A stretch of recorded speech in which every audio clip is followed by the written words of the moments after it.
Bom dia a todos.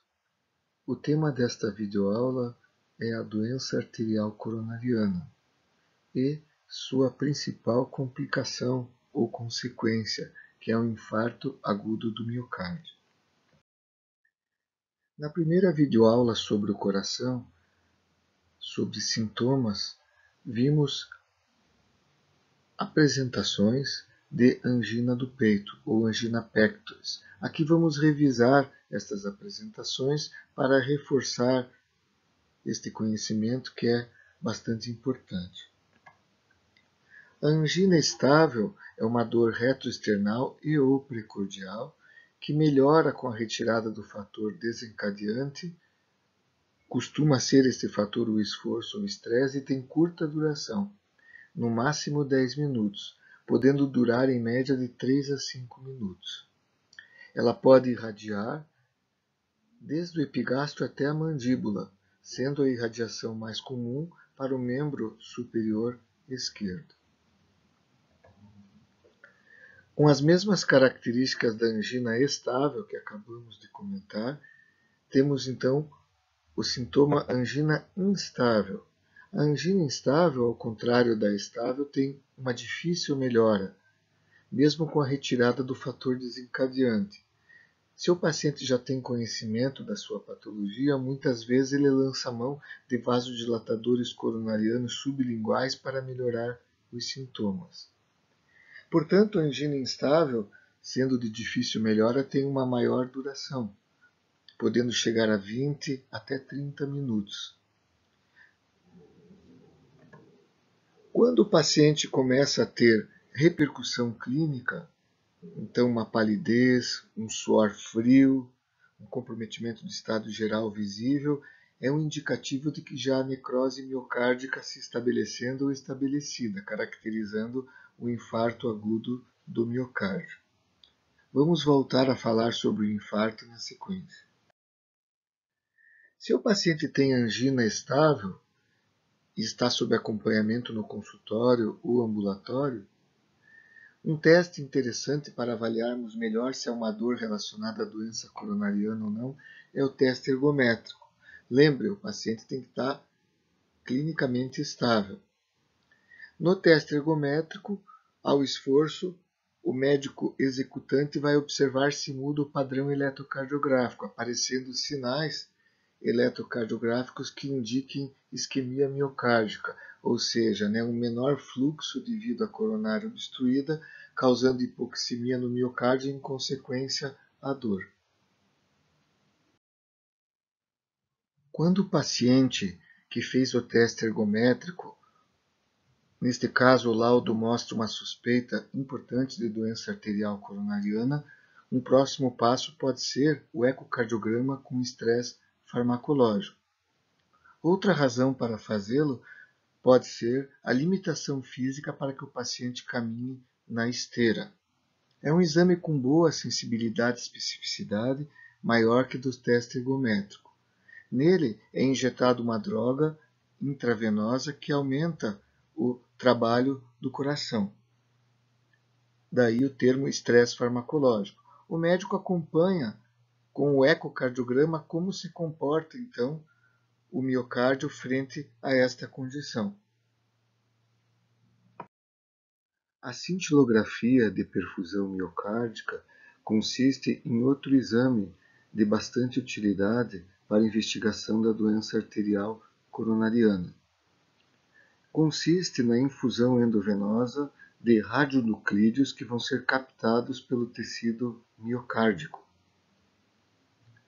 As áreas onde o tecido miocárdico captar menos o radionuclídeo serão então consideradas áreas de má perfusão miocárdica, sugerindo então que naquele local haja uma obstrução da coronária que irriga aquela região correspondente.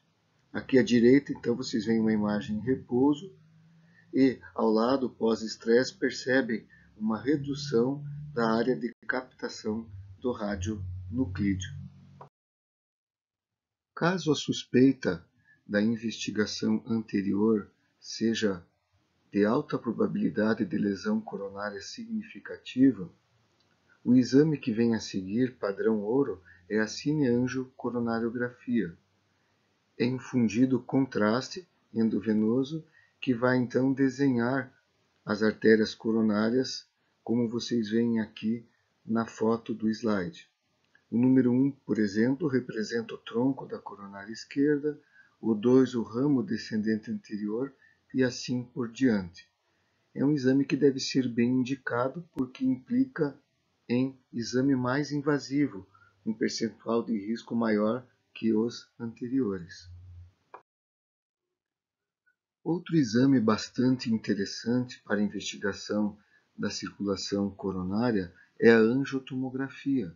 É um exame menos invasivo que a cineangiocoronariografia, porém com algumas limitações, mas bastante relevante, como vocês veem aqui nas imagens, que são bastante elucidativas.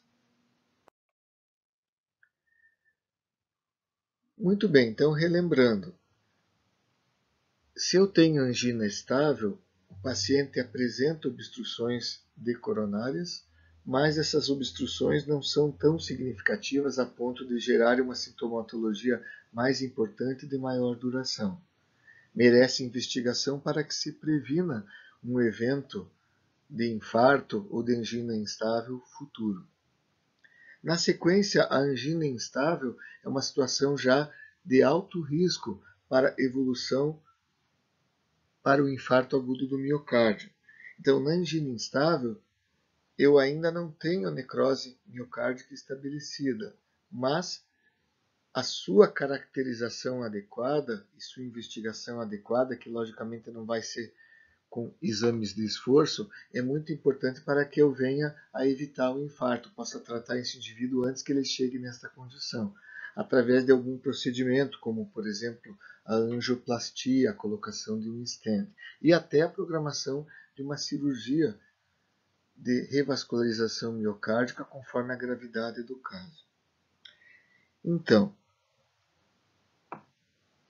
aqui, nesta imagem do coração, vocês veem então uma região, certo? Mais escura, que é a região de necrose miocárdica. Nesta região, você terá coronárias, né, com placas de ateroma fazendo obstruções de quase 100%, como vocês veem aqui. Daí a importância, né, da prevenção, com atividade física, controle de dislipidemias e controle principalmente de fatores de risco, como tabagismo, sedentarismo, obesidade, hipertensão arterial. O infarto agudo do miocárdio é uma situação clínica que apresenta, como vocês viram, uma gravidade maior do que no paciente que está apresentando angina instável. Mas, muitas vezes, a linha entre angina instável e infarto agudo do miocárdio é muito tênue. Por isso, é necessário uma abordagem bastante cuidadosa.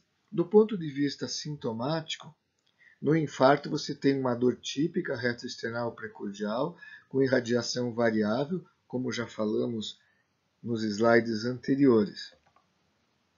O paciente, como também já falamos, apresenta repercussão clínica, palidez, sudorese fria, podem ocorrer arritmias e instabilidade hemodinâmica. Muito importante, os idosos, mulheres e diabéticos fazem com frequência quadros atípicos, ou seja, em vez da dor, da angina, apresentam outros sintomas, como náuseas, vômitos, confusão mental, muito comum no idoso, e astenia significativa. O eletrocardiograma no infarto agudo do miocárdio pode trazer informações relevantes. Aqui, por exemplo, vocês vão observar a apresentação clássica, que são os supradesníveis do segmento ST. Então, aqui na derivação V1, vocês percebem bem esse supradesnível do ST, em V2 também, em V3, já diminuindo em V4, mas ainda persistindo até V5.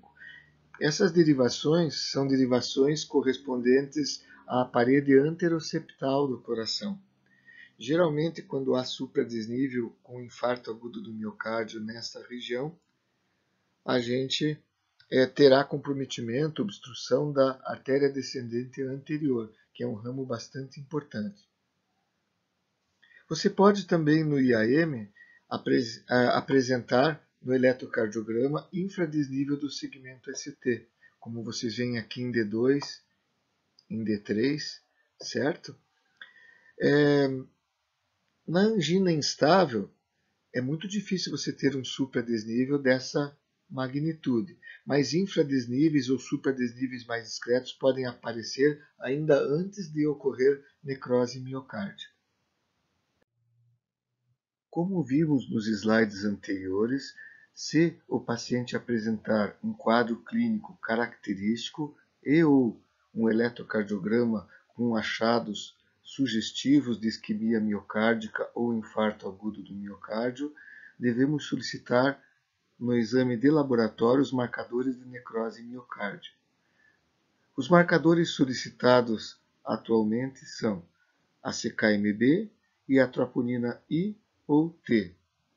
A CKMB é uma fração da CK total que provém quase que totalmente do músculo cardíaco. Apenas uma pequena parcela da CKMB vem do sistema nervoso central. A troponina I ou T, uma ou outra é solicitada porque a diferença entre elas existe, mas para uma abordagem inicial não é uma diferença significativa. Encerrando esta apresentação, faremos algumas considerações finais sobre a doença arterial coronária e o infarto agudo do miocárdio. Tratam-se de assuntos que apresentam muitas variações, mas que, aqui como se trata de uma apresentação de semiologia básica, não vão ser apresentados desta forma. Esperamos que sirva de estímulo para um maior aprofundamento futuro. Obrigado.